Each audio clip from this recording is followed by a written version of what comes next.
Welcome to CATEX TV. My name is Frank Fortunato. Today is Thursday, March 9th, 2017. If you want to follow us on Twitter, please go to CATEX TV. Big news in the insurance and reinsurance space. Peter Hancock, the president and CEO of American International Group, has resigned. He cited a lack of, quote, wholehearted shareholder support for his leadership after the company posted weak fourth quarter results. In a statement, the carrier said that Hancock will remain for a transitional period until a successor has been named. His position came under pressure in recent weeks when the company revealed a big $5.6 billion charge in its fourth quarter results, primarily stemming from liability and financial lines. Of course, much of that charge was related to a reinsurance agreement with Berkshire Hathaway. Hancock was named as president and CEO of AIG back in September of 2014. He went on to say that without wholehearted shareholder support from my leadership, a protracted period of uncertainty could undermine the progress we made and damage the interest of our policyholders, debt holders, employees, and shareholders. Ireland has received only 5 applications from insurers looking to establish subsidiaries following the Brexit vote. But the Irish regulator continues to insist that despite the low number of applicants, it's going to keep a fairly high bar, insisting that entrants have a substantive presence in Ireland. Sylvia Cronin, who's the director of insurance supervision, revealed the number of 5 at a KPMG event yesterday.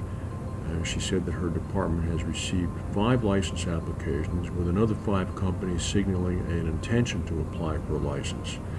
The relatively small number of formal applications confounds earlier market expectations that Dublin could get as many as 30 applicants. Cronin said that a key requirement for authorization is substance in Ireland. The applicant must demonstrate to us that the business will be run from Ireland and the decision-making process will happen here. That will put to rest any notion of domiciling in another jurisdiction and simply pulling the levers from London. Meanwhile, perhaps in a slightly different tack, Luxembourg is going to be the situs for the new AIG Europe company. AIG announced yesterday that they're going to open an insurer in Luxembourg to write business in the European Union once the UK exits the European Union. AIG's European segment had about $5.4 billion in operating revenue, or about 11% of the overall AIG total.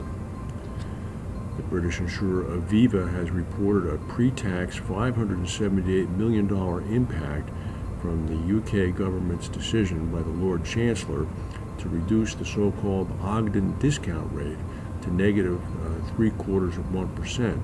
It had been set at positive 2.5%. This is the discount rate used to formulate lump sum payments to those people who are severely injured in auto crashes or workers' compensation tragedies or other types of things. It has a massive reserving effect because now all of a sudden insurers and reinsurers have to reserve much more money because the discount rate is then low and is projected to generate that much less income over the lifespan of the person receiving the lump sum award. Aviva's non-life combined ratio had been 95% before the Ogden reserve was put in. That jumped it up to 101.1%. 21 people, mainly teenage girls, have been killed after a fire tore through a youth home in San Jose Pinula in Guatemala earlier today. The blaze started at the Virgen de la Asunción Safe Home. 19 female residents of the home, all between the ages of 13 and 17, were killed in the fire. The American insurer CNA will hand back at least $30 million to policyholders after overcharging them for premiums.